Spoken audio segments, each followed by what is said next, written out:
Stalin.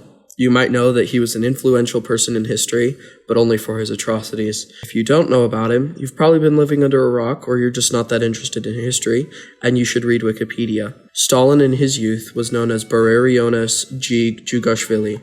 Bless you. He changed his name to Stalin, which was based on the Russian word for steel. He attended a religious school, but then denounced it and devoted himself to Marxism. During the years between 1900 and 1917, he incited revolutions and was exiled twice. He came back to Moscow during the October Revolution in a celebratory mood. I'm Morgan. And I'm Gavin. This is Stalin for Time.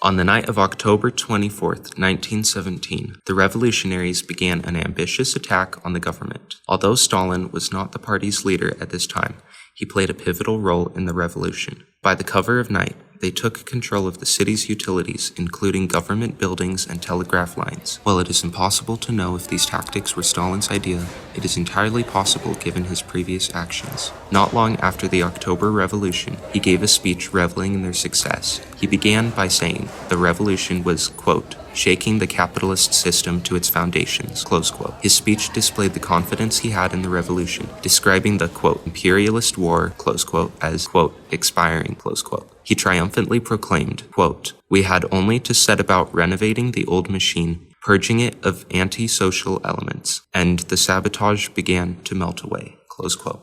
Lenin, the leader of the Bolsheviks before Stalin, was in failing health. Only 4 years after he had overthrown the old revisionist government, his body was betraying him. He had had 3 strokes, something his wife used to hide his letter regarding his successor, which today we call Lenin's Testament.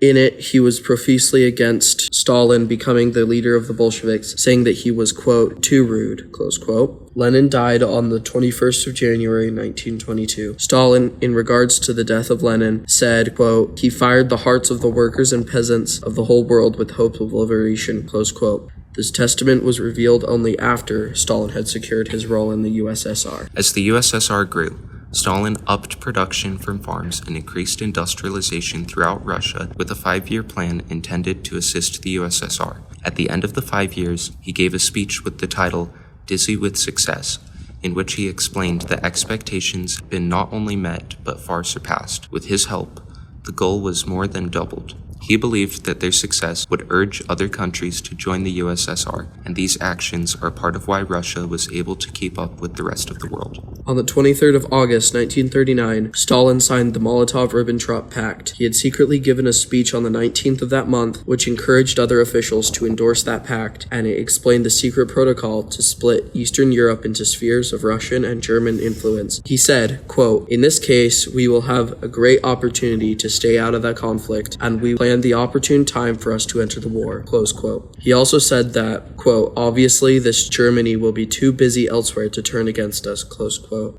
On the 22nd of June, 1941, the German army marched into Soviet Russia, launching Operation Barbarossa. One of the first major battles on the Eastern Front was the siege of Leningrad. Over the course of several weeks, the German and Finnish armies surrounded the city and took Schlüsselburg. They began to bomb the city intensely from September up to November, when they lessened the bombing and shifted their focus to psychological warfare. They dropped leaflets into the city that declared the defeat of the USSR. The siege caused mass starvation, and the citizens began to run out of fuel, so thousands died to the cold and hunger over the course of the 900-day siege. In regards to this, Stalin said, quote, but we did not despond, we did not lose heart. The spirit of the great Lenin animated us in this war against the invaders, close quote. Of the original city's population of 2.5 million, only 600,000 remained. When the Germans invaded the city of Stalingrad on August 23, 1942, many civilians were sent to the front lines with a gun and little experience, and the casualties were high, totaling over 2.2 million. Despite this, the Soviets had something that the Germans lacked: total loyalty to the cause. Stalin had said, quote, can there be any doubt that they can and are bound to defeat the German invaders?